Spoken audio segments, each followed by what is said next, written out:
did I do this? How did I make this awesome thumbnail and title where it tells you how many views, comments, likes, and subscribes the video has? It doesn't tell you subscribes. The answer is I used code to do this, obviously, but I didn't do it properly or correctly, right? I just glued a bunch of things together, made a bunch of wrappers, and I'm going to talk about why I did it that way and not the proper way in this video. So what I'm doing is every minute or every 5 minutes in a cron tab, I'm calling a wrapper script.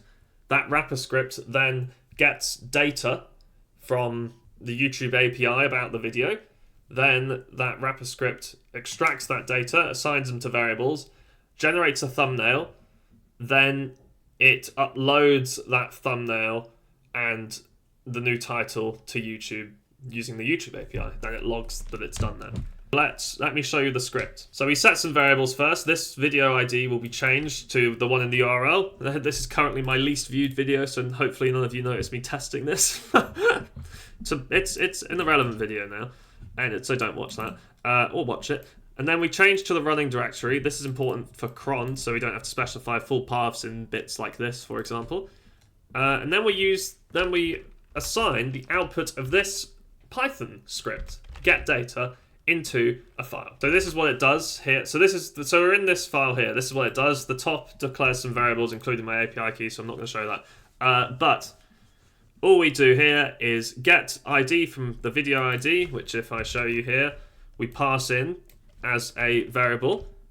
Then we get the like count, the view count, the comment count, and we literally insanely print it. Right, so we print this to the terminal. So if we go back here, this data variable now stores the printed value that we need. It returns likes, views, and comments. And then we actually are extracting it in the wrapper script using awk. I know this is kind of crazy, but I wanted to do it. So 2 is likes, 4 is views, 6 is comments, and we can see that here. So it will print out 2, 4, 6 as likes, views, and comments. So we then generate the title string like so. This video has views, likes, and comments. That is the title of this video that you clicked on. Then we generate the thumbnail. Now, how do we do that? So, as you can already see, we're passing in likes, comments, as views, and arguments. But this is actually a shell script. Let me take you there. Here's the shell script. Here is me. Oops. Here. Did I just break everything? Maybe. Here is me testing. You don't need to see that. So we assign likes, comments, and views to those variables that we just passed in. Then we generate the text for our thumbnail. And then we are literally using ImageMagick to make a black background, fill it with white text in the Team Fortress 2 font, because I think that's pretty cool. We're making it the YouTube thumbnail size. Gravity center, that centers the text. Point size 161, that sort of seemed to work. That's the best, that's the text size. A caption is the text, which we generate. And then output file is thumb.jpg. Okay. Now we go back to here. We take that and we upload the thumbnail using upload thumb. That also, you pass in the video ID and the title there. Besides uploading the thumbnail, this script also changes the title, where it is, here's the main part of the script. So we authenticate with the API here. Then we, basically, it's quite a nice API, the YouTube API. You just run youtube.thumbnails.set, pass in the vid ID, which we did in the previous script, the wrapper script, and set it to thumb.jpg, which we have changed. This script that I'm using here is actually an example provided by Google themselves. I've just changed a bit of the, vid ID that is passed in from the command line or from the wrapper script, as opposed to being hard-coded. And then we also change the thumbnail here. So ID is vid ID, and then we set that vid ID's title to the second argument of the script. So if I go back to the wrapper script, we see title, second argument, which is this variable here. Okay. And that's what that does. And then we just echo that into a log file. So that's how this script is done. Now, I'll show you the cron as well. Cron tab-e. So this is the cron. This says run it every minute run this script. So this is what's running, and this is how it updates. I can change that to 5 to maybe be nicer on API quotas. Let's do every 3 minutes, every 2 minutes. There we go, that's probably better. Right, now let me show you that working. So here is that video here that I'm testing to change.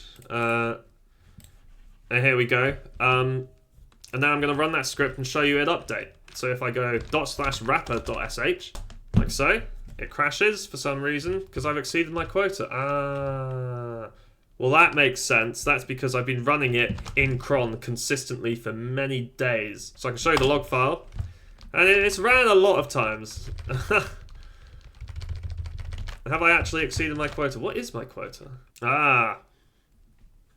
So here you go. Here you can see my queries per day.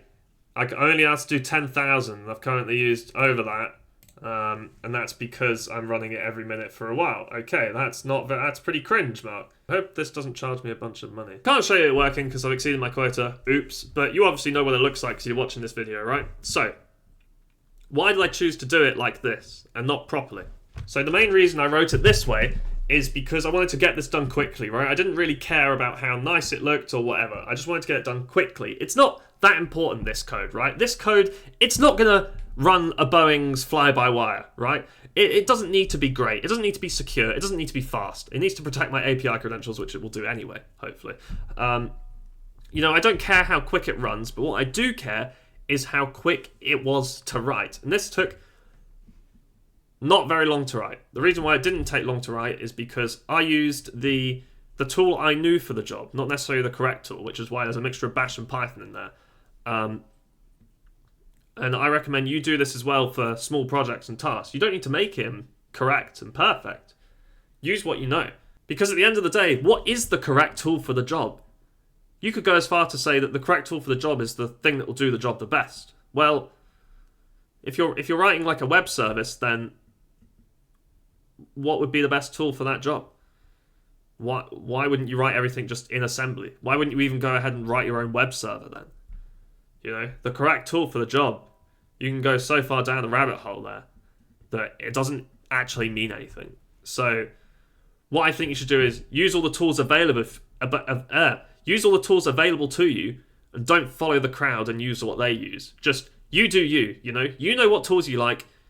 You can make any tool for any job. Maybe if it's not even fit for purpose, it still works, and you write it quicker because it's what you know.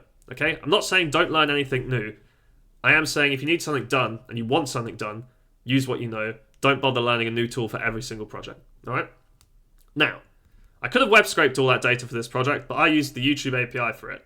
Why did I do that? Basically because it would be very difficult to upload the thumbnail without using the YouTube API and changing the title as well. You could do it with like actually physically moving the mouse like I did in that video there, but I'm not gonna mess around with that. That would have taken so long, and you'd have to like done a headless browser or have a browser open, and that would have just been pretty cringe. Like, I'm gonna run this code on a server eventually, aren't I? So yeah, we're not gonna be cringe, but it is cringe if I was to do that. But I was using the API anyway, so I thought, get the data using the API.